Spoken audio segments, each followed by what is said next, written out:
Salut les amis, ça va? J'espère que le moral est bon. Aujourd'hui, c'est lundi matin et donc il faut retourner au boulot, mais j'espère que vous tenez le coup. Alors moi, ce matin, en me réveillant, j'ai pris deux résolutions. La première, c'est de quitter mon appartement. C'est pour ça que je suis revenu au foyer où j'ai retrouvé mes marques. Et d'ailleurs, vous avez vu, je change un peu de prise de position pour voir si c'est sympa, vous me direz. Et la deuxième résolution que j'ai prise, c'est de mettre mon chapeau de paille. Alors il faut savoir que ce chapeau, c'est mon préféré. Et du coup, comme j'ai pas envie de me laisser abattre, j'ai décidé de mettre mon chapeau. Il me va bien, hein? Alors, il y a quelques personnes qui doutent de mes talents de judoka. Il y en a même qui disent qu'avec mon physique de collégien, je pourrais faire de mal à personne. Alors à ces personnes, je vais répondre quatre choses. La première chose, c'est que je suis prêtre de Jésus-Christ. Et un prêtre de Jésus-Christ, ça ne ment pas.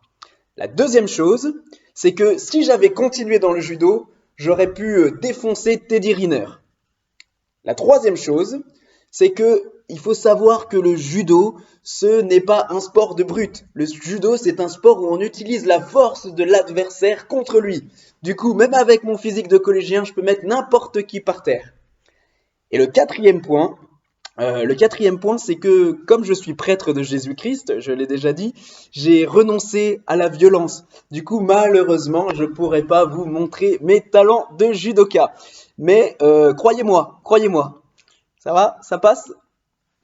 Alors, j'ai aussi quelque chose à rajouter, un petit conseil que je peux vous donner. Peut-être que après autant de jours confinés les uns sur les autres, il est possible que vous commenciez à en avoir marre, à être exaspéré.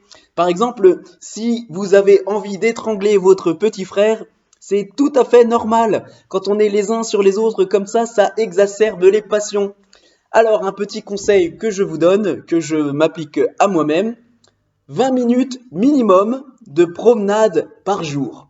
20 minutes par jour pour aller s'aérer, pour aller s'oxygéner le cerveau, pour aller réoxygéner son sang, ça calme les choses. Moi, par exemple, j'ai fait ça et je n'ai jamais étranglé mon petit frère, même quand on était les uns sur les autres. Enfin, si, je l'ai étranglé une seule fois, mais ça compte pas cette fois-ci parce que c'était pour jouer.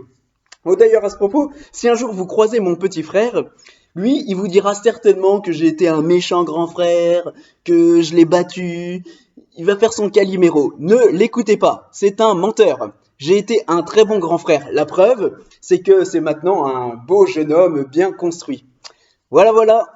Alors là, juste pour ça, je sais que je vais me faire défoncer, mais heureusement, le confinement fait que dans très longtemps, je le reverrai. Donc d'ici là, il aura oublié. Voilà, voilà. Alors, dans l'évangile d'aujourd'hui, c'est assez intéressant parce que c'est un miracle que Jésus fait, mais un miracle pas comme les autres. D'habitude, dans les miracles de Jésus, il est au contact des personnes. Vous voyez, par exemple, quand il voit le paralytique, il lui dit lève-toi, prends ton brancard et marche. Et là, il y a un contact direct.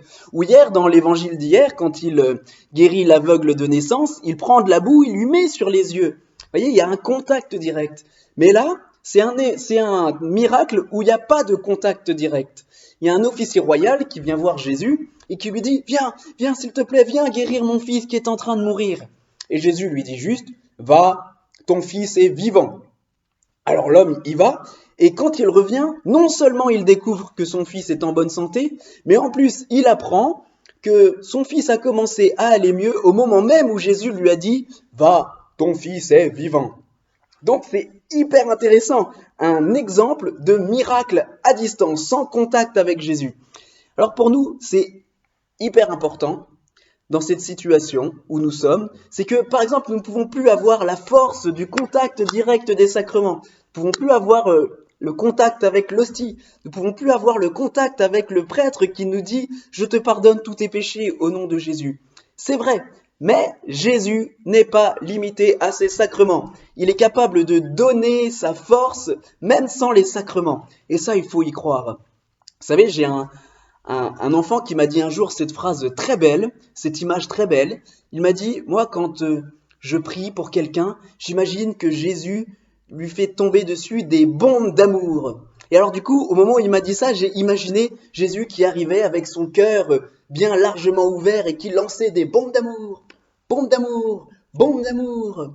Alors voilà ce que nous pouvons faire, nous, aujourd'hui.